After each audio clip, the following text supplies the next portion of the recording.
Cancer. This is your week ahead astrology forecast by Astrology Motivation from Born Without Boundaries.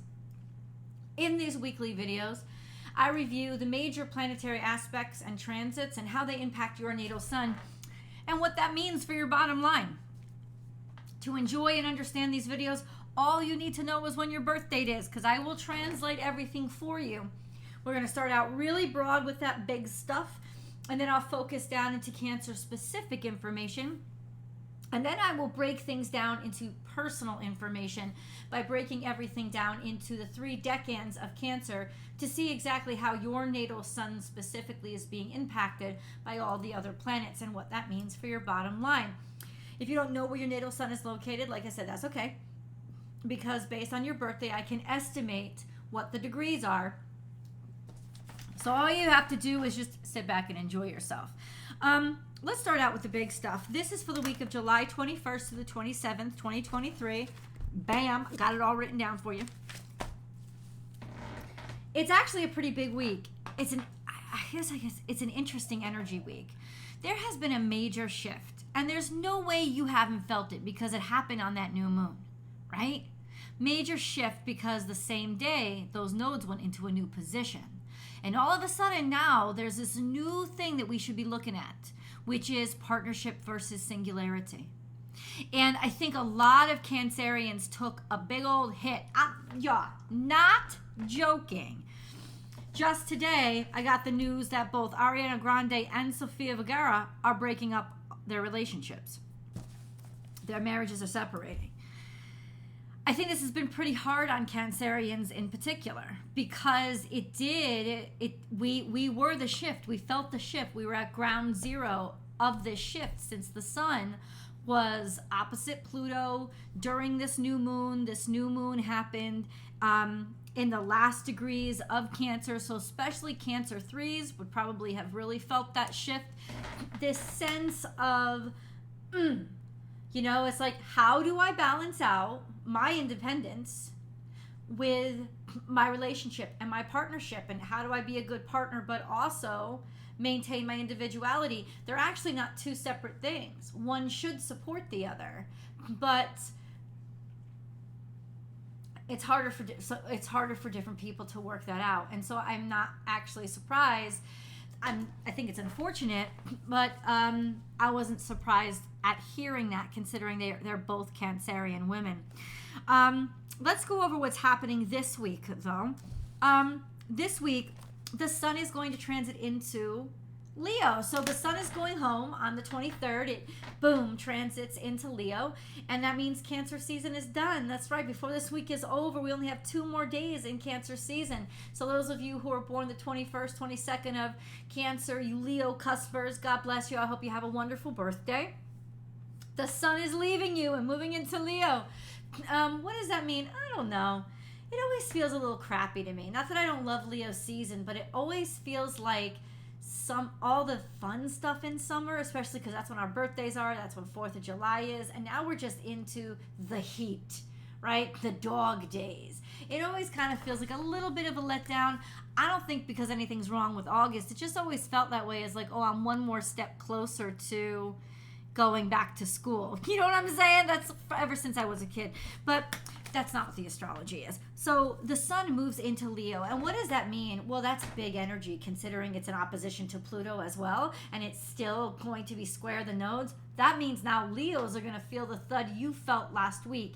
They don't have a new moon to contend with, but they do have a transit to contend with. And that is a big old thud. It's like jumping over a hurdle and you thud on the other side. There's more gravity, making it more impactful. So Leo ones are going to be going through it too. This is a dynamic energy of courage and purpose. And oh my God, if you have been shirking your life purpose, or it's going to be hitting you in the chest now. So Sun in Leo shines, right? It is confident and it is very, very clear about its purpose. It's filled with courage. It's also can be very, very vain and very, very demanding of attention, right? We also have another major event happening, which is Venus. Venus is going retrograde on the same day, on the 23rd. And definitely by like the 24th, between the 23rd, 24th, Mercury is going to be conjunct Venus in retrograde. Now, Venus retrograde is, hey, you know what? We better reevaluate our value systems. Like, what have we placed the most value on? And what have I done? What have I done with my money? What have I done with my time? What have I done with my attention?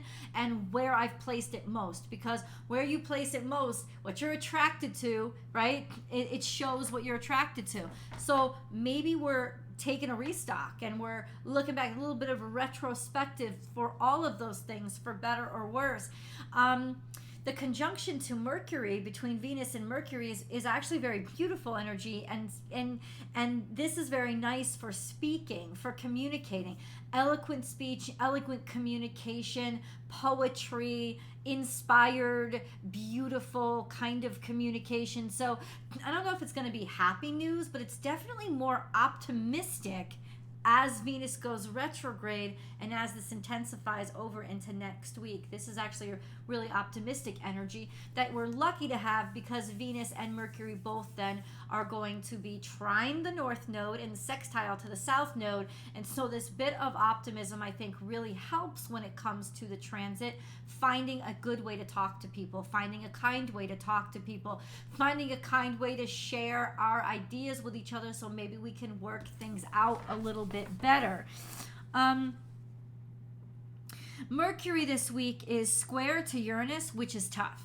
Even with that beautiful conjunction to Venus, Mercury square Uranus is tough.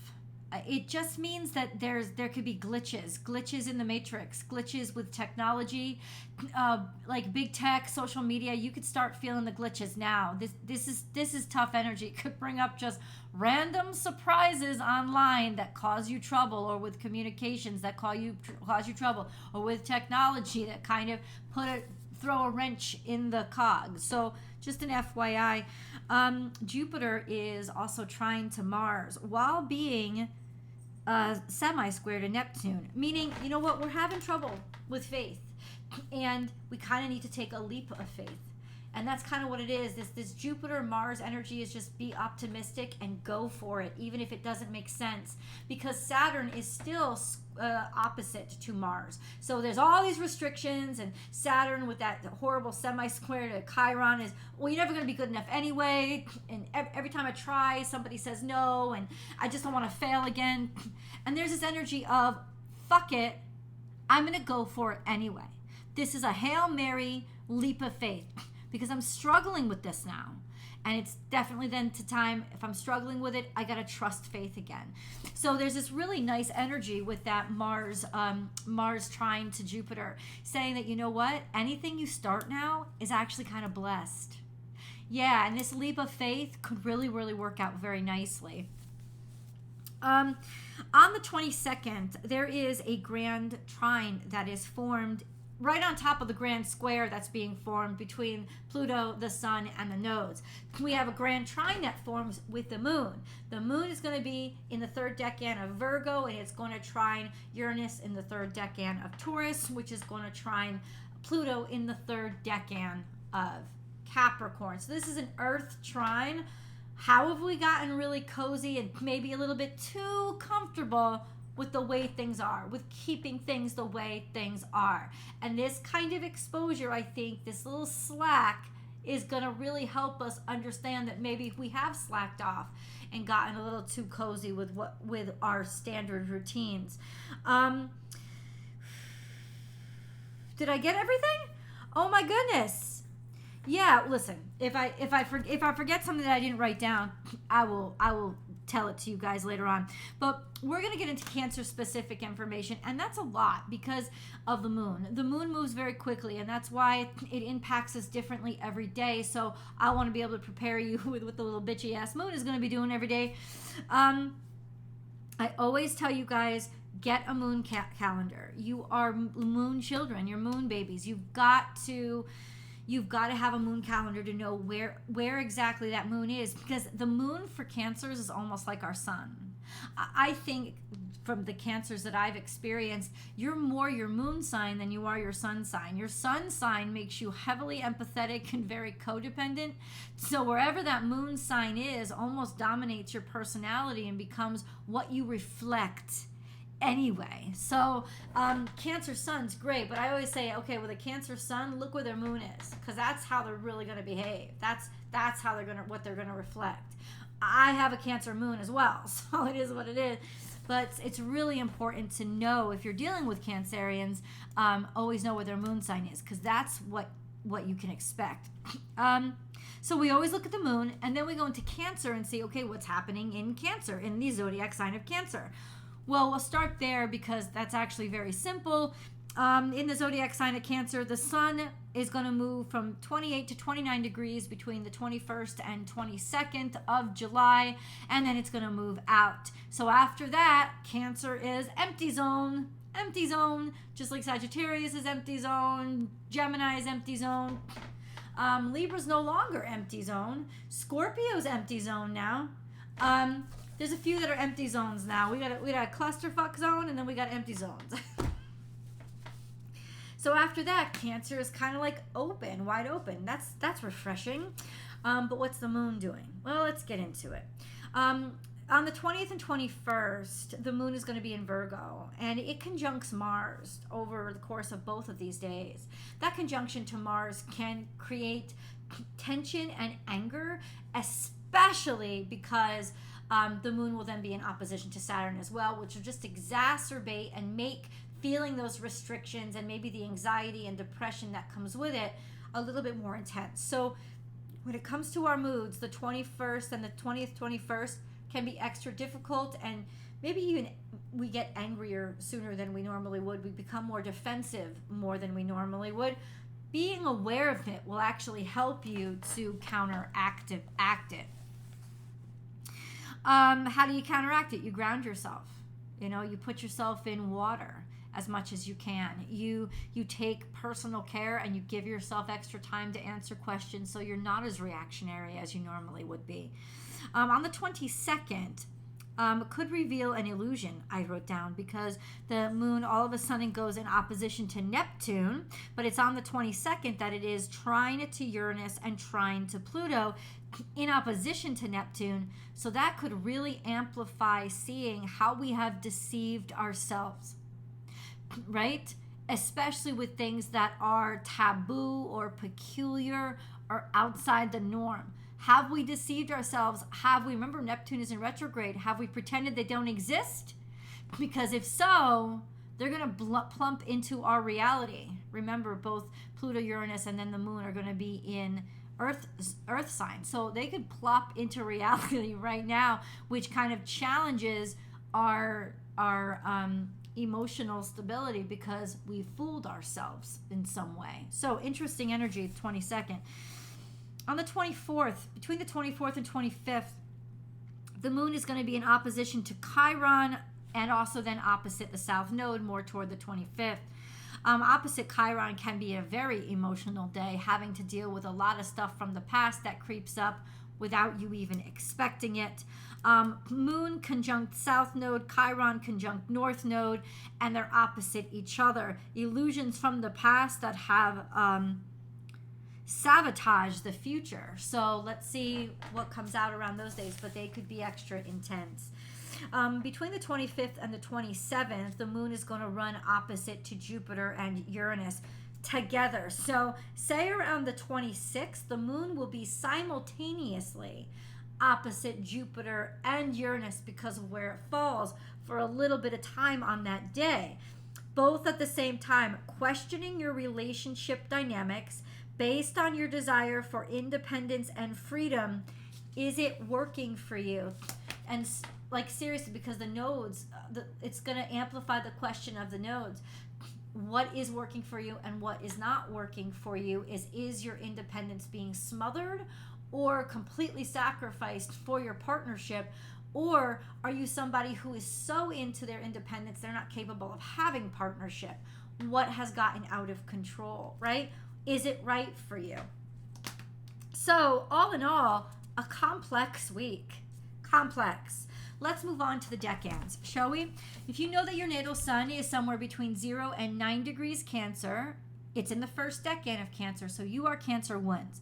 This correlates pretty much to June Cancerians. Anybody born between the 22nd of June and the, may say, 30th of June or the 1st of July. You are Cancer ones. So your natal suns are sextile to Mars, which means getting things done and taking action, especially with that trine to Jupiter, between Jupiter and Mars. Oh my God, take the action, follow it through. This is really great. You do have an opposition to the moon on the 21st, so this could be an extra intense and emotional day where you get very distracted easily and lose yourself in fantasy.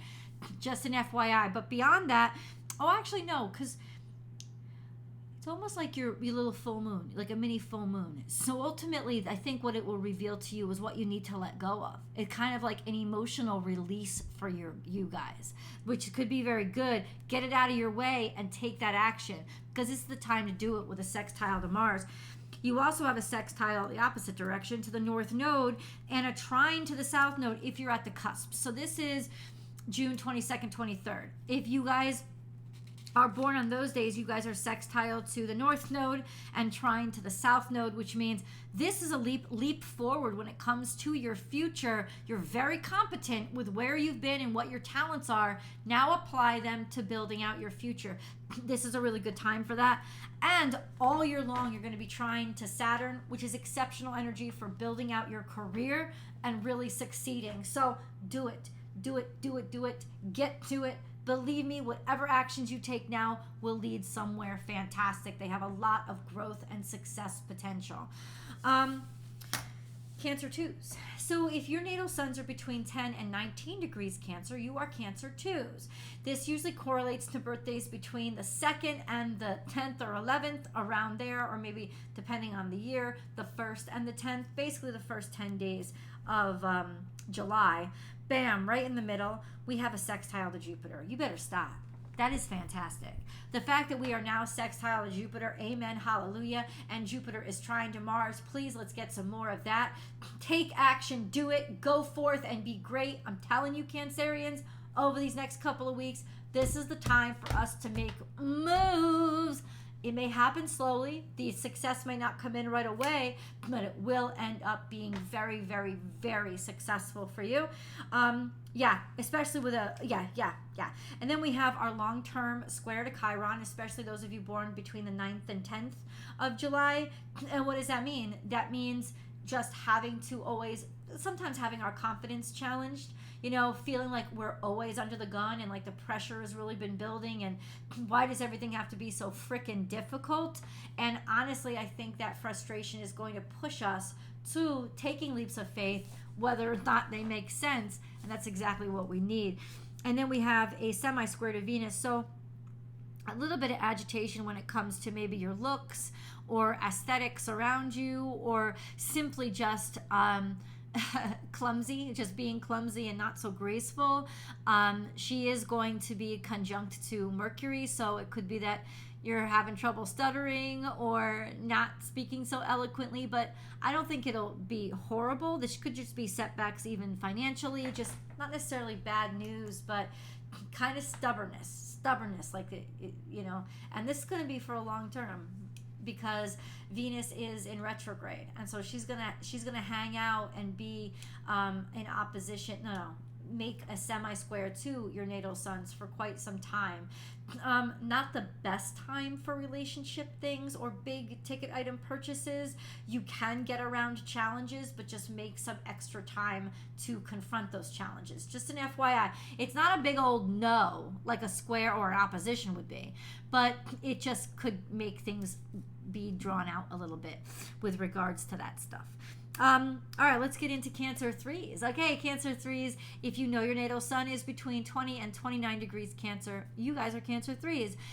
What's going on with you? Well, okay, first, birthdays. So anywhere between the 11th and the 21st, 22nd of July, you are Cancer 3s. Amen. Or, yeah, absolutely. Could be 12th to the 22nd. Just depends on the year. You would definitely include Leo cuspers, anybody 20th, 21st, 22nd. What did I write down here? That's actually a lot for you. Hold on. So your natal suns are conjunct the sun through the 23rd. At that point, it moves on. If you're born on the cusps, your natal suns are going to be conjunct the sun for the rest of this week, all week, not only through the 23rd. And remember, this week ends on the 27th. After that, the sun will move on. Conjunct the sun. Sun conjunct sun means confidence, extra focus on the self. Hopefully not necessarily conceit, but that could be sometimes. This is also opposition to Pluto. Your natal suns will stay opposite to Pluto. They will. In fact, they're more in perfect opposition to Pluto, especially if you're born 20th, 21st, 22nd. You guys are really experiencing a perfect opposition to Pluto. I think I wrote that down somewhere. Perfect opposition to Pluto. That would be, no. That would be on the 28th, so the day after. So around the 27th, that opposition to Pluto gets really, really intense, and that could be a breaking point for some of you when it comes to who you are, who you think you are, or just not taking any shit anymore kind of energy. Your natal suns are sextile to Uranus. That's long term, but Uranus is active this week, and so it's activated, and you could feel that there's just more interesting stuff happening to you, and you feel like yourself opening up and expanding to different ideas and seeing the world in a different way. This is ingenuitive energy that could really help for progress. You're also squared to the nodes opposite Pluto, which means there is definitely a huge shift in your perspective or in your life right now, for better or worse, whatever that is. But it's like maybe you're becoming somebody different, and so old patterns and routines or things get out of balance and have to be recalibrated. It says on the 22nd, the sun is at 29 degrees. The sun is at 29 degrees Cancer still. And this is going to be in perfect opposition to Pluto. So that's as it transits into Leo. So that's interesting. On the 22nd, which is tomorrow, there is a perfect opposition to Pluto. This will ride the natal suns of those of you born on the 22nd, and it's happening while there is that grand trine in the sky between the moon and Uranus and Pluto that we just talked about. So this could be a day when things slack off enough, or you are finally able to bend the view of reality enough to make a huge breakthrough or discovery. FYI. You let me know in the comments below, please. Because I would love to know. Don't forget to subscribe over here if you love these chit chats that we have every week, and come on over to Born Without Boundaries Tarot so you can enjoy your week ahead tarot card reading. I love you guys. I'll see you in the videos.